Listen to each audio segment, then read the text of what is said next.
This is why it's midnight screenings and Right. not daytime screenings. Midday screenings. Yeah, exactly. Like, we're reviewing this live from the sun right now.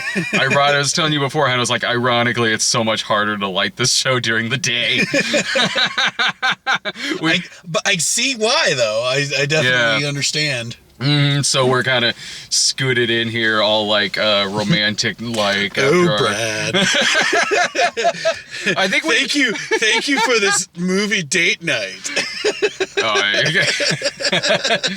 Yeah, we're getting our date night done early, so I could do 6 hours of drinking afterwards.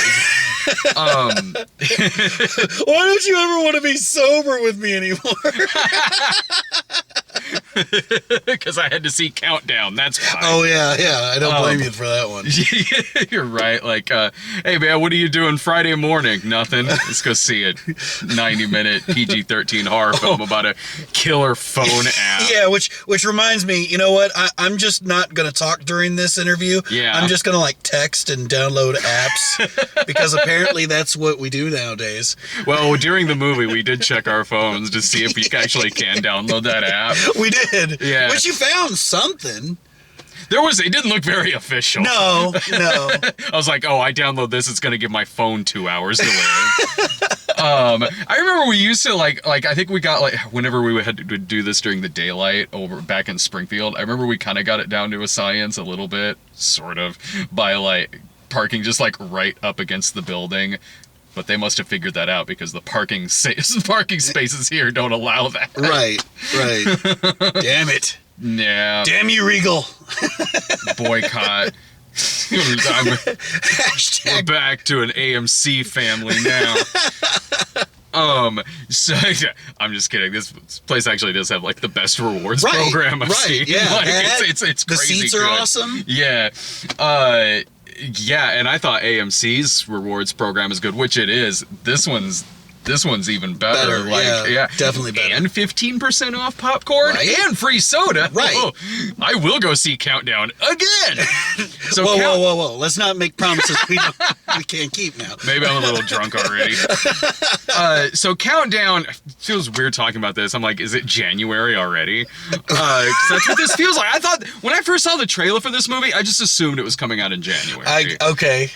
Like a holiday movie, holiday bullshit movie. No, like just the fact that like January is just the dumping ground for movies like this. Okay. Like really kind of just thrown together horror films like this, or thrillers or whatever, stuff that they need to dump somewhere. Yeah. And no one's doing anything in January, so here's a movie about a killer phone app. Right. And that's what the movie is. It is an app on your phone that these people download. And it tells you when you're going to die. Yeah. But think less like episode of Black Mirror that maybe would have done something like this, like a tiny bit provocatively, and more like, oh, well, you know, if you liked that first Ouija movie, you might like this. Well, like I said, there were moments where this felt like Blair Witch and Final Destination. Yes. Definitely Final Destination. Yeah, and so when I was watching this movie, because it's about, for a lot of people when they download the app, it's telling them like, oh, you got 57 years to live, you got 30, you got 25. The opening scene, in which a girl downloads it and it says like 2 hours to live or something like that. And, oh my God. And 2 hours later, she ends up getting killed. It was really sad because I thought Laura was really good in this movie. She looked a little like my wife in the opening. Like my wife's Becky character from the Cinema Snob gets killed in the opening scene of this film. Like, oh, well, that's a bummer. She was in another Cinema Snob movie way longer. After it gets past the opening scene, the opening credits and everything that establish the app, again, it's a nurse at a hospital. When a kid who survives this at the beginning of it, or he was there when he downloaded the app with the girl at the beginning who dies, and he gets injured in a car crash, and on his phone it's saying you've got like 3 days to live or something like that. And it's days later, he's in the hospital, he's about to have surgery, where the timing is like sort of lining up to him having this surgery. The nurse becomes the main character because she starts he's talking about this app. She and the others in the hospital download it. She's another one where it's like, oh no, 2 days. And then this kid who she's been talking to at the hospital, he dies. Suddenly this shit becomes kind of serious, where she's starting to take, she and another dude in the movie, the same thing happened to him, are trying to investigate this app, figure out who's behind it, who's causing it. Meanwhile, because the movie is like, well, we've got to fill a couple of days in these characters' lives. They can't just be waiting to run out the clock. So ghosts show up to do like jump scares. Yep. And it kind of goes by Flatliners rules too, where like ghosts from their past come back to haunt them. And then, like I said, there was that video clip that where when you went to the bathroom, she was like doing some research, so she Googled like countdown death app and found a comment section. Oh, this happened to my friend. And she clicked on the link. There was this video of this girl, basically, if I may, basically being like this. It's showing me my oh my god, shaky cam. Oh, that's early episodes of Midnight Screenings. Kind of look like we're reviewing Oogie Loves again there for a second. You like bubbles? I know what the thumbnail on this episode is going to be. Oh, great. Does he die in this? How are they getting ads on this video? So yeah, it sounds a lot like that scene from the remake of Nightmare on Elm Street, where the kid was on the webcam saying like, this man's haunting me in my dreams, and he falls asleep on his webcam and dies. And the question I had in that scene, I don't remember that, and I was there with you for that. It was when like Nancy was doing like research and shit and found like this video and the kid dies on camera. Okay. And I had a question in that scene, which, I mean, I was in the restroom during this scene in this film. Does it explain who uploaded this video? I mean, it was essentially like a live stream. Oh, okay. For this girl. So yeah.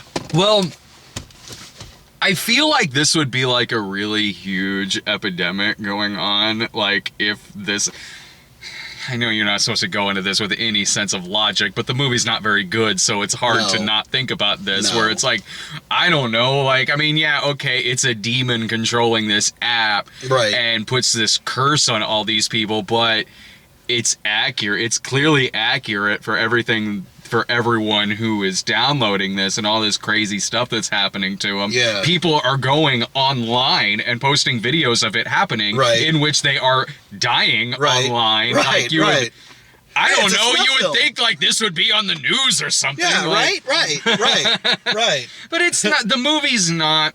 Kids are downloading the Countdown app. We'll tell you what it is after this. Gotta sit through all of these Brown's Chicken commercials now to get back to the news. I want to know if I'm dying or not. So,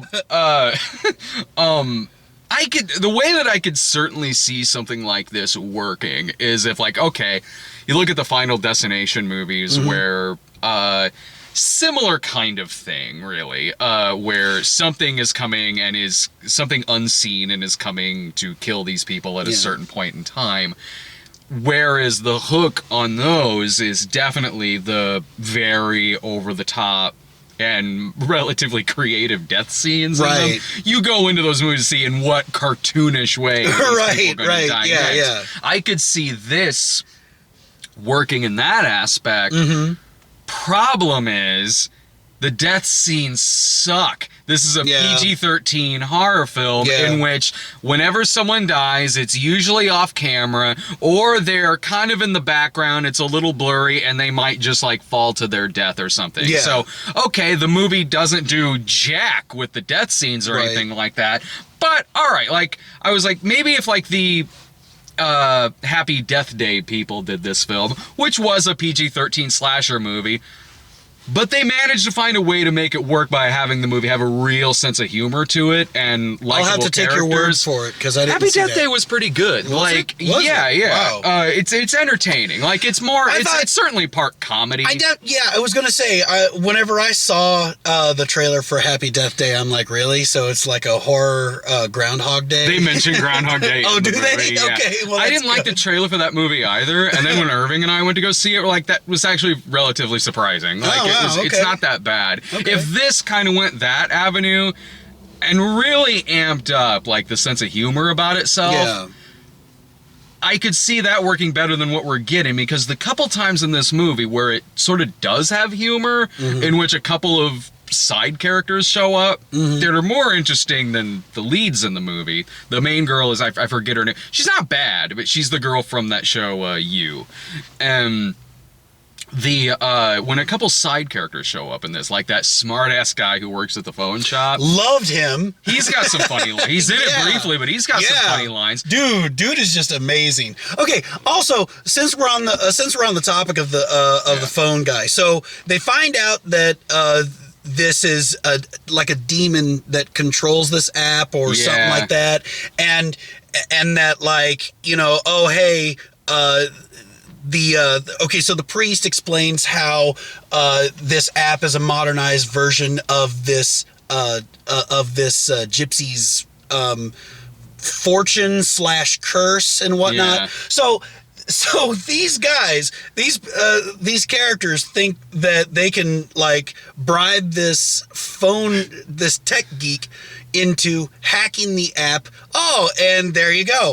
Done. Now you get to live another 80 years. And it's like... It was worth a shit. I mean, these characters are really stupid, though. Like, I mean, I don't blame them for doing this. But later on, it's got a death scene later on where a character only has to do one thing and do not do anything other than this thing he's supposed to do. Yeah. And what does he do? He makes a stupid mistake and gets himself killed for being a dumbass. Right. It's one of those kind of movies, and are we avoiding spoilers? Yeah. Okay. Not that there's a lot to spoil about this, but like, so when the computer guy comes in, and he's got some funny lines, like yelling at customers and being really snarky with them. There's a priest who comes in later, who, when we're first introduced to him, he's this geeky looking guy who... He looked a lot like Irving. I could see that. Irving and Paranoia. Yeah, we're introduced to him when he's listening to like dubstep or something in the church library and just eating communion wafers, waiting for his I think Grubhub. he was high. I think he might have been, waiting for his Grubhub.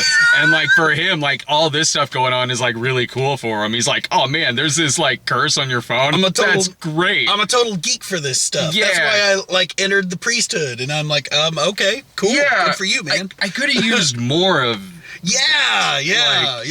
a lot more of that, because I mean the death scenes certainly aren't doing it. Right. The leads are serviceable. Right. Really, there's just not much that this movie offers that you can't find in a better movie. The movie's not scary. It's not that funny. It's not that amusing. The death scenes don't work. It's just... There's lots of weak jump scares. Well, yeah, there is. And there's this whole thing in the movie, too, about, like, it's also a movie about sexual harassment in the workplace. Right. So, like, yeah, it gets to a point where one of the...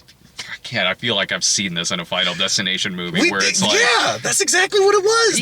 This was just a remake of... This was just, like, recycling of all those, like, slasher, thriller, horror tropes. You know, it was just what they do with, like, the evil doctor in the movie, where, like, there's one thing you could do to break the curse, just make sure that someone dies before the countdown ends. Right. That proves the countdown wrong, and the curse is lifted. Right. So there's an evil Dr. Harvey Weinstein in the building who Like the main girl's like, I got it. I'm gonna murder the shit out of him. We just gotta murder this guy. Then it becomes like this thriller where she and him are like trying to beat the shit out of each other in the abandoned part of the hospital. Like, what movie is this now? And like, by what's the way, this Lifetime movie it's turned into? And by the way, that abandoned part of the we see the abandoned part of the hospital like early on in the movie, and I just knew like at that moment I was like, well, this is going to be a part of the this is going to be brought back later on. I like seeing Peter Facinelli back in something. He was playing the evil doctor in this movie. Oh, was he? Okay. Yeah. Okay. So I mean, I could say anything relatively positive about it. Like, even though like some of the leads aren't that interesting as characters, the actors are really doing what they can with it. I mean, I guess. I don't know. I mean, I didn't think they were bad, really. It was just more, they were just kind of standard characters for a movie like this. Yeah. They didn't really do anything to elevate it off the page necessarily, but... And a couple of the actors I've seen in... The girl's really good in You. And like I said, I think that if we, like you said, if we had more of like the snarky tech guy and the priest, you know, I think we'd just be like, man, this would be an awesome movie. It'd be like it'd be like a kind of a fun dark horror comedy, like something like Happy Death Day. Yeah. Instead, it's just there's no reason this needs to be in theaters. Right. It's just like, I don't care if it's October for Halloween season. It's an insult to Halloween. Yeah, putting exactly. This stuff out here right now. Ooh, This scary movie. Ooh. Don't download this app, kids. And there's weird sequences in it too, like where the kid at the beginning who dies in the hospital, like, it's a really quick cleanup job to like where they just quickly rush this kid down into the morgue and like they're like, does this happen a lot? They seem really nonchalant about this dead body that they... Who died? Oh, the kid in 126. No, it was 237. Oh. As a nice Shining reference for whatever reason. Did you say room 237? Oh. So, come play with us, Teddy. Yeah, like she wants to double check the app on his phone, so she breaks into the morgue to like pull out his dead body. Now, I will give the movie this much credit. This scene, and I'm sorry to cut you off. No, it's fine. But this scene, the end of that scene was kind of creepy. When the dead body was looking at her? Yeah. That was like, a good shot. Oh, shit. It was a lot of setup for that shot. Yeah. Just so she could break in the morgue, pry open this kid's eyes to do the ID scan on the phone to double check his app. I don't know. I feel like a lot of this, like, would it even be that easy for her to find his phone? Like, would it be taken away to evidence, maybe? Well, I don't know. I guess what I will say, you're right. It was an awful lot, because I can tell you right now, as a carrier of the iPhone 10, all you have to do is just, did it unlock? No, Oh. It said swipe to unlock. It does need your eyes. Does it? Yeah, see, look. Okay, hold on. Mm-hmm. With eyes open, right? And it did unlock. Mm-hmm. All right. Now here we go. Eyes closed. Lift up the phone. Oh, sorry. It's wanting you to do it with arms wide open. Anyway, it didn't unlock until I opened up my eyes. Oh wow. Okay. Well. And now it's dead. Now it says you have 3 minutes to live. We better wrap this up. We got another movie to talk about after this. Upload our review of Black and Blue, in which Jerrid dies at the beginning of it. Now I'm left here to guess I got to continue the review. Oh, hey, you know what I liked about...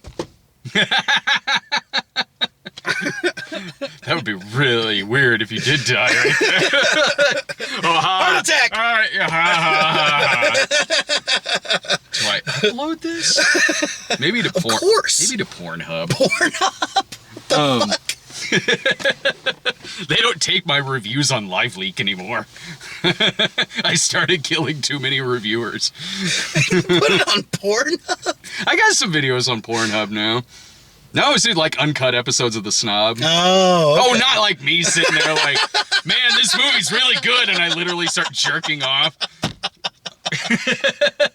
I mean, hey, bro, you let your freak flag You're watching fly. it going, I shit, mean, movie's not that good. No, I don't recommend this. This was a waste of time. no. There's way better horror movies you could Right. be going out to go see in October.